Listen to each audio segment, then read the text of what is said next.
Hello students, आज की हमारी वीडियो है class 11th chapter 4 chemical bonding and molecular structure, जिसमें आज हम लोग पढ़ने वाले हैं हाइब्रिडाइजेशन। जिसमें आज हम लोग पढ़ेंगे what is hybridization, silent feature of hybridization, important condition of hybridization के बारे में पढ़ने वाले हैं। तो चलिए पढ़ते हैं।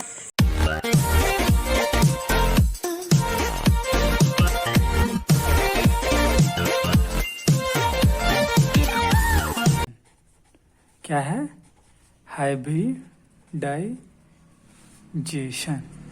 ठीक, तो जहाँ से टर्म से ही क्लियर हो जा रहा है कि हम मिक्सिंग की बात कर रहे हैं। किसकी बात कर रहे हैं हम? मिक्सिंग की है। हाइब्रिडाइजेशन एक्चुअली है क्या और क्यों होता है और क्यों इसकी ज़रूरत है, आज हम लोग इस सारे चीज़ों को डिटेल में पढ़ेंगे। एक्चुअली जब ये कार्बन्स के जैसे कि हम एक कार्बन का एग्जांपल लेके आपको समझाते हैं कि जैसे कि हम इसके आउटर मोस्ट ऑर्बिटल की बात करें तो 2s 2p। ठीक, एक्साइटेड स्टेट की हम बात कर रहे हैं। किस स्टेट की? एक्साइटेड स्टेट की बात कर रहे हैं। हमें पता है कि आउटर मोस्ट ऑर्बिटल में ऑन एक्साइटेशन 4 अनपेयर्ड इलेक्ट्रॉन की बात करें तो ये हाइड्रोजन के साथ मान के बॉन्डिंग करता है और ये CH4 में कन्वर्ट हो जाता है। किस में कन्वर्ट हो जाता है? CH4 में। अगर ये CH4 में कन्वर्ट हो जाता है तो इसमें होना क्या चाहिए कि हम लोग ये देख रहे हैं कि 3 हाइड्रोजन्स का जो एनर्जी है वो P का एनर्जी है और एक हाइड्रोजन के ऑर्बिटल्स का एनर्जी क्या होगा? वो यस की एनर्जी होगा। हमें पता है कि यस की एनर्जी P की एनर्जी ऑलमोस्ट सिमिलर तो होती है बट एग्जैक्टली एक ही जैसी नहीं होती है ना, डिफरेंस होता है इनकी एनर्जी के बीच में। क्या होता है? एक डिफरेंस होता है। तो एक्चुअली एक्सपेरिमेंटल डेटा में CH4 के जो बॉन्ड्स हैं हाइड्रोजन के साथ, 3 की एनर्जी एक जैसी होनी चाहिए और एक की एनर्जी अलग होनी चाहिए इन तीनों से, है ना। ऐसा हमारे इस रिएक्शन के हिसाब से ऐसा कुछ हमें मिलना चाहिए।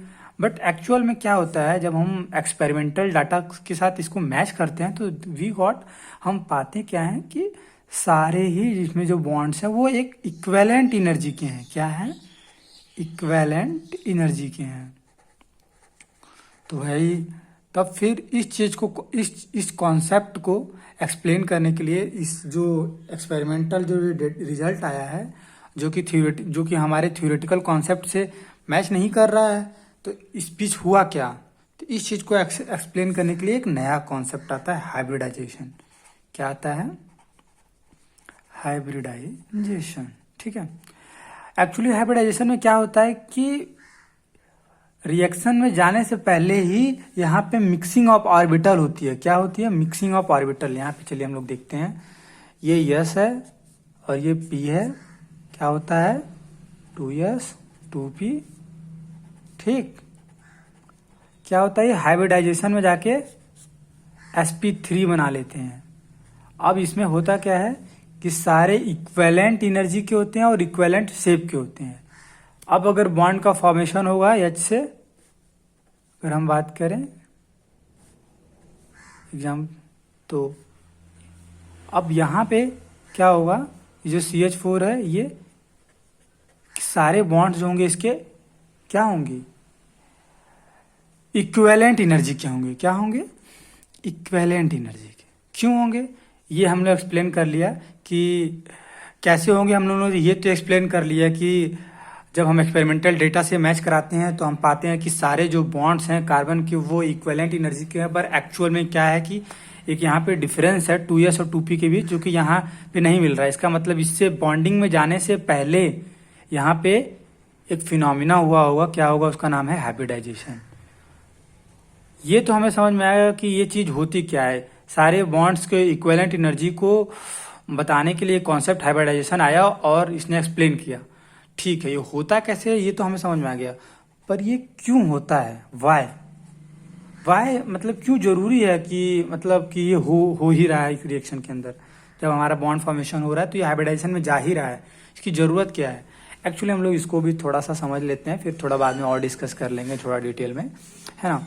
चलिए हम लोग थोड़ा सा एग्जाम्पल से समझ लेते हैं। ये हमारा 2s और ये हमारा, अगर हम बात करें सिंपल, यहाँ पे 2s हटा देते हैं।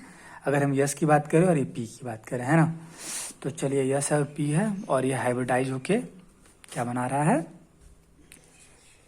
कुछ इस तरह का बना रहा है। ठीक, तो इसमें होता क्या है कि जब जो ये भी इंडिविजुअल ऑर्बिटल हैं, जब हाइब्रिडाइज होके जब ऑर्बिटल बनाते हैं तो एक लार्जर लूप की फॉर्मेशन करते हैं कि smaller loop.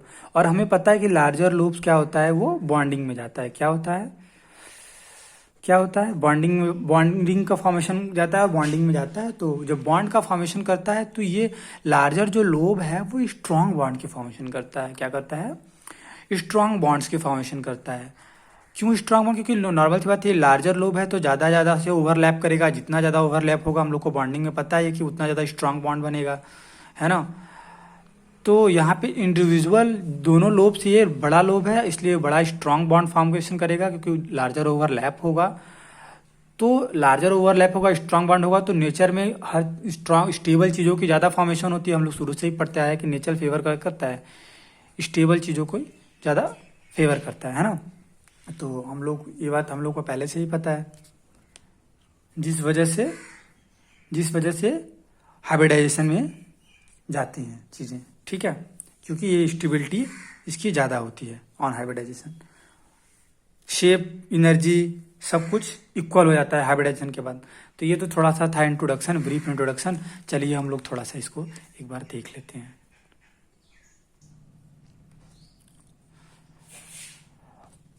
Polling introduce concept of hybridization. Pauling एक साइंटिस्ट थे जिन्होंने हाइब्रिडाइजेशन का कॉन्सेप्ट को क्या किया, इंट्रोड्यूस किया। उनके अकॉर्डिंग क्या था कि according to him the atomic orbital combined to form new set of equivalent orbital known as hybrid orbital. ठीक है, उन्होंने क्या बताया कि जो एटॉमिक ऑर्बिटल्स हैं वो कंबाइन करके new set of equivalent orbital, जो कि हाइब्रिड ऑर्बिटल के नाम से जाने जाते हैं। ठीक है, unlike pure orbital the hybrid orbital are use in bond formation. जैसे कि हम लोगों मैंने बताया था कि हाइब्रिड ऑर्बिटल बॉन्ड फॉर्मेशन में जाते हैं। ठीक, क्यों जाते हैं, कैसे क्यों जाते हैं, क्यों जरूरत है, ये सब चीजें हम लोगों ने अभी थोड़ी देर पहले एक्सप्लेन कर ली है। तो हम आगे बढ़ते हैं। The phenomena what is hybridization, इसकी डिफिनेशन क्या होगी, ध्यान से सुनिएगा। The phenomena is known as hybridization which can be defined as the process of intermixing of orbital. क्या है यहाँ पे, एक बार नोट करिएगा कि process of intermixing of orbital of slightly different energy so as to redistribute their energy resulting in the formation of new set of orbital of equivalent energy and shape। कह रहा है कि ये एक ऐसा प्रोसेस है जिसमें आप इंटरमिक्स होते हैं ऑर्बिटल, लेकिन एक बार सबसे बात ध्यान दीजिएगा, स्लाइटली डिफरेंट। ऐसा नहीं है कि आप यस और डी को करा दीजिए, है ना। हमेशा देखते हैं आप sp3 देखते हैं, sp2 देखते हैं, क्यों नहीं sd देखते हैं, क्यों? क्योंकि हाइब्रिडेशन का कॉन्सेप्ट वहीं लगता है जहां पे स्लाइटली एनर्जी का डिफरेंस हो। ठीक है, resulting formation of new set of orbital of equivalent energy and shape. ठीक, जिस वजह से हम अब ये चीज एक्सप्लेन कर सकते हैं कि सारे बॉन्ड्स इक्विवेलेंट एनर्जी के कैसे हुए। इस चीज को एक्सप्लेन हम लोग हाइब्रिडाइजेशन के कॉन्सेप्ट से एक्सप्लेन कर सकते हैं कि पहले जो डिफरेंट सेट्स ऑफ ऑर्बिटल से हाइब्रिडाइजेशन में जाते हैं, जिसकी वजह से इनका एनर्जी और शेप सेम हो जाता है, जिसकी वजह से क्या होता है कि अब जब ये बॉन्ड फॉर्मेशन करेंगे तो सारे बॉन्ड्स क्या होंगे, इक्विवेलेंट होंगे। ठीक है, इक्विवेलेंट एनर्जी के होंगे। ठीक, तो आप लोगों को इतना समझ में आया।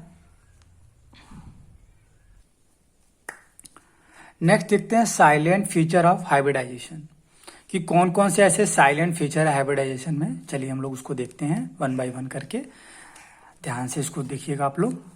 The number of hybrid orbitals is equal to the number of atomic orbital that get hybridize. इसका मतलब है, एग्जाम्पल से समझते हैं कि जितने भी एटॉमिक ऑर्बिटल्स हैं, जैसे कि हम एक एग्जाम्पल कार्बन का ही लेते हैं, यहाँ पे हम ये 2s है और ये 2p है, यहाँ पे ये 1 ऑर्बिटल, ये 3 ऑर्बिटल। तो जब हाइब्रिडाइजेशन में जाएंगे और हाइब्रिडाइजेशन होने के बाद इनके जो ऑर्बिटल्स की संख्या होगी, इनके जो हाइब्रिड्स ऑर्बिटल्स की जो नंबर होगी वो एटॉमिक ऑर्बिटल्स के नंबर के इक्विवेलेंट होगी। जैसे देखिए यहाँ पे 1 2 3 1 2 3 4 1 2 3 4, मतलब जितने हाइब्रिड ऑर्बिटल्स होंगे उतने ही एटॉमिक ऑर्बिटल होंगे, है ना। ऐसा नहीं कि यहाँ पे 3 है तो यहाँ पे 4 हो जाएगा। देखिए यहाँ पे हाइब्रिड ऑर्बिटल भी 4 हैं और यहाँ भी 4 है, बट डिफरेंस यहाँ पे क्या है कि ये इनकी एनर्जी अलग अलग थी, लेकिन अभी इनकी एनर्जी सेम है। इसका शेप अलग अलग था, अब इसकी एनर्जी शेप भी क्या है, एक है। ये चीज होगी यहाँ पे। ठीक है, तो चलिए नेक्स्ट देखते हैं क्या कह रहा है कि the hybrid orbital are always equivalent in energy and shape. तो हमें पता है कि हाइब्रिडाइजेशन के बाद कोई भी चीज क्या हो जाती है, यहीं से आप देख लेते हैं ऊपर से ही कि कोई भी चीज बिफोर हाइब्रिडाइजेशन और आफ्टर हाइब्रिडाइजेशन क्या होती है। यहाँ पे इसका एनर्जी अलग था 2s का और 2p का एनर्जी अलग था, लेकिन हाइब्रिडाइजेशन के बाद क्या होगा, इनकी एनर्जी सेम हो गई, इनका शेप सेम हो गया। और शेप को हम लोग डिटेल डिस्कशन करेंगे जब हम टाइप ऑफ हाइब्रिडाइजेशन पढ़ेंगे नेक्स्ट वीडियो में, तब हम आपको दिखाएंगे शेप बना बना के कि कैसे इनका शेप आइडेंटिकल हो जाता है ऑन हाइब्रिडाइजेशन। तो ये लाइन क्लियर हुई कि the hybrid orbital are always equivalent in energy and shape, मतलब equivalent in energy and shape. यहाँ देख रहे हैं, यहाँ पे ये इक्विवेलेंट नहीं है, लेकिन यहाँ पे क्या है, इक्विवेलेंट। तो हाइब्रिड ऑर्बिटल, ये हाइब्रिड जो ऑर्बिटल हैं वो इक्विवेलेंट एनर्जी के होते हैं और इक्विवेलेंट शेप के होते हैं। ठीक है, तो सेकंड पॉइंट क्लियर हो गया होगा आई होप। नेक्स्ट बढ़ते हैं आगे, अगला पॉइंट पढ़ते हैं। कह रहा है कि the hybrid orbital are more effective in forming stable bond than pure atomic orbital. कह रहा है कि जो हाइब्रिड ऑर्बिटल्स होते हैं वो इफेक्टिव होते हैं, स्टेबल बॉन्ड बनाते हैं as compare to pure atomic orbital. तो कैसे, ये कैसे हो सकता है, कैसे मतलब हाइब्रिड ऑर्बिटल इफेक्टिव है।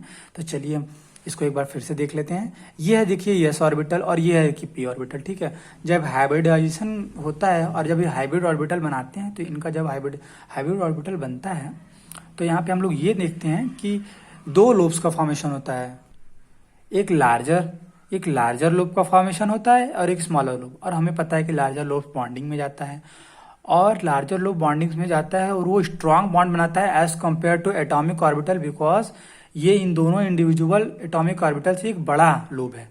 और हमें पता है, हम लोग बॉन्डिंग में हम ये पढ़ के आए हैं, और आप लोगों ने नहीं पढ़ा तो मैं स्पेशली बॉन्डिंग को भी सेपरेट वीडियोस बनाऊंगा। और यहाँ पे आप ये देख पा रहे हैं कि ये बड़ा लोब है, जितना ज़्यादा ओवरलैपिंग होगी उतना ज़्यादा स्ट्रांग बॉन्ड बनेगा, उतना ज़्यादा स्टेबिलिटी बढ़ेगी।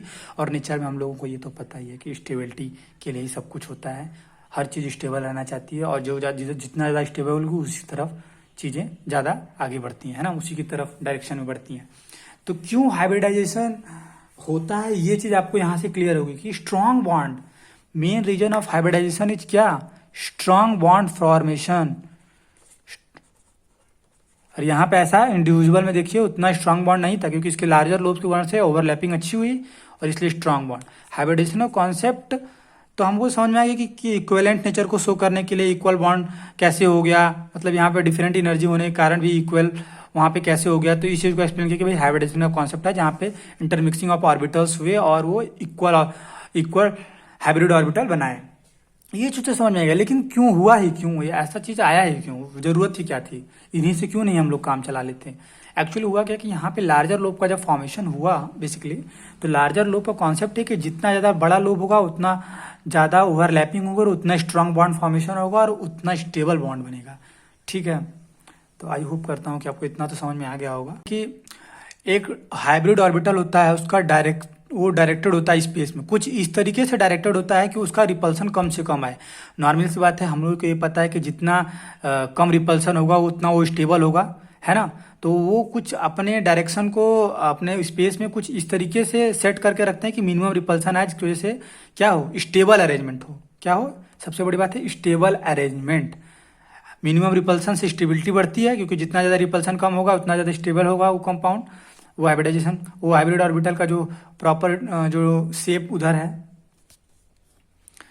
ठीक है, तो इतना हम लोग को समझ में आ गया कि जो हाइब्रिड्स ऑर्बिटल होते हैं वो स्पेस में अपना प्रेफर डायरेक्शन करते हैं, कुछ इस तरीके से अपना डायरेक्शन प्रेफर करते हैं कि उनका जो रिपल्सन होता है वो कम से कम आए, ताकि वो स्टेबल अरेंजमेंट कर सके। नॉर्मल सी बात है, जितना ज़्यादा रिपल्सन कम होगा तो उतना ज़्यादा स्टेबल अरेंजमेंट होगा, है ना। और इसको और डिटेल में हम लोग देखेंगे थोड़ी देर में। तो प्रेफर्ड डायरेक्शन होने की वजह से हम क्या कर सकते हैं कि एक पर्टिकुलर हाइब्रिडाइजेशन का पर्टिकुलर ज्योमेट्री होती है। Hybridization indicate the geometry of molecule, तो इसलिए जैसा हाइब्रिडाइजेशन होगा वैसी उसकी ज्योमेट्री होगी। sp का लीनियर होगा, sp2 का ट्राइगोनल प्लेनर होगा, sp3 का टेट्राहेड्रल होगा, है ना। तो समझ में आया आप लोग को।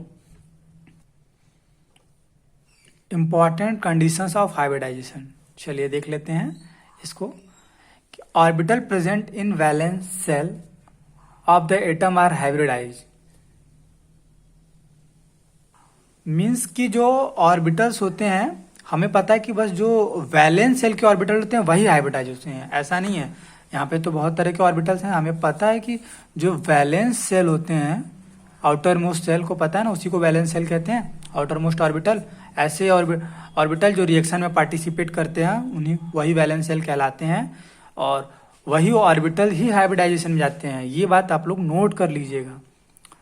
The orbital undergoing hybridization should have almost equal energy. कह रहा है कि जो हाइब्रिडाइजेशन में जाते हैं उनका ऑलमोस्ट इक्वल एनर्जी होता है। इसका मतलब है कि यस और पी के बीच होगा, पी और डी के बीच होगा। इसीलिए हम लोग sp या sp2 या sp3 या sp3d इस ऐसे लिखते हैं, sd क्यों नहीं लिख देते हैं? क्यों? क्योंकि उनका जो हाइब्रिडाइजेशन होगा वो तभी होगा अंडरगो, तभी हाइब्रिडाइजेशन में जाएंगे कि ऑलमोस्ट पूरी तरह से नहीं, लेकिन उनका एनर्जी का जो डिफरेंस हो एकदम ऑलमोस्ट थोड़ा बहुत का ही डिफरेंस हो, ज़्यादा का डिफरेंस ना हो, नहीं तो हाइब्रिडाइजेशन में नहीं जाएंगे। दूसरी इंपॉर्टेंट पॉइंट जो आप लोग को याद रखनी है। अगला, promotion of electron is not essential condition prior to hybridization. इसका मतलब ये है, आप लोगों को ये समझना है कि जैसे कि आप लोगों ने कार्बन में देखा था कि एक्साइटेड होके ये ऐसे हो गया था, तो क्या हाइब्रिडाइजेशन में जाने के लिए ये एक्साइटेशन जरूरी है? प्रमोशन ऑफ इलेक्ट्रॉन जरूरी है? नहीं, नो मैटर। ये इस कंडीशन में अप्लाई होता है बट कार्बन के केस में, बट ये नेसेसरी नहीं है हाइब्रिडाइजेशन के लिए। हाइब्रिडाइजेशन एक कॉन्सेप्ट है, बस इसमें क्या है कि इंटरमिक्सिंग ऑफ ऑर्बिटल, यहाँ पे जहाँ पे जो कि ऑलमोस्ट सिमिलर एनर्जी के बीच में दो डिफरेंट ऑर्बिटल्स के बीच हाइब्रिडाइजेशन होता है, ताकि इक्वल एनर्जी का फॉर्मेशन, इक्वलेंट एनर्जी और शेप ऑर्बिटल का फॉर्मेशन। यहाँ पे ऐसा कुछ नहीं है कि आपको हाइब्रिडाइजेशन में पहले जाने से पहले आपको क्या होगा कि प्रमोशन करना होगा इलेक्ट्रॉन्स का, ठीक, नॉट इसेंशियल। भले हो जाए वो अलग बात है उस कंडीशन में, लेकिन जरूरी नहीं है। कुछ ऐसे केसेस है जहाँ पे आप देखोगे प्रमोशन नहीं हो रहा लेकिन फिर भी वो हाइब्रिडाइजेशन में जाते हैं, ठीक, तो ये नेसेसरी नहीं है। इस बात पे आप लोग नोट ध्यान कर लीजिएगा। नेक्स्ट देखते हैं,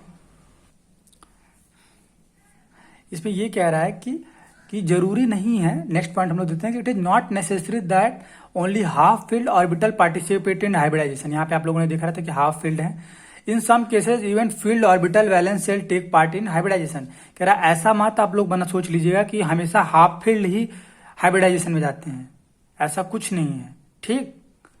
ये फुलफिल्ड भी रहेंगे और ऐसे रहेंगे तब भी हाइब्रिडाइजेशन में जाएंगे, ठीक है।